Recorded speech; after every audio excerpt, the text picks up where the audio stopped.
పొడవబడిన ఆయన హృదయము తెరువబడిన నోవా ఓడు తలుపుల లాంటిది. పొడవబడిన ఆయన హృదయము తెరువబడిన నోవా ఓడ తలుపుల వంటిది. అందు ఎవరైతే ప్రవేశిస్తారో జల ప్రళయము నుండి రక్షింపబడతారు. అన్ని జీవులు ప్రవేశించాయి, అన్ని క్షీరదాలు ప్రవేశించాయి, అన్ని పక్షులు ప్రవేశించాయి. జీవముతో ఉన్న ప్రతీది కూడా అందు ప్రవేశించింది. ఆ జల ప్రళయము నుండి రక్షింపబడింది. ఈ బిషప్ గారు అంటారు, ఫుల్టన్ జెషీన్ గారు అంటారు, తెరవబడిన యేసయ్య హృదయములో నువ్వు ప్రవేశించగలిగితే జల ప్రళయం అనే జన్మ పాపము నుండి, జల ప్రళయం అనే పాపము నుండి, జల ప్రళయం అనే సమాధి నుండి నువ్వు రక్షింపబడతావు.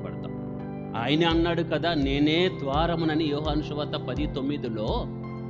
ఆ ద్వారమే ఈ తెరవబడిన హృదయం. అందు ప్రవేశించావా, జల ప్రళయం అనేది ఏదైనా సరే నిన్ను నాశనము చేయలేదు అంటారు. ప్రియమైన సహోదరి సహోదరులారా, ఆయన హృదయం ఆనాటి నుండి నేటి వరకు కూడా తెరువబడిన హృదయముగానే ఉన్నది. అందు ప్రవేశించువారు, ఆ పిలుపును అందుకొని పవిత్రముగా అందు ఉండేవారు ధన్యులు. అటువంటి మహద్భాగ్యాన్ని, ఆయన హృదయములోనే పవలించే భాగ్యాన్ని ప్రతి క్రైస్తవుడు పొందునుగాక.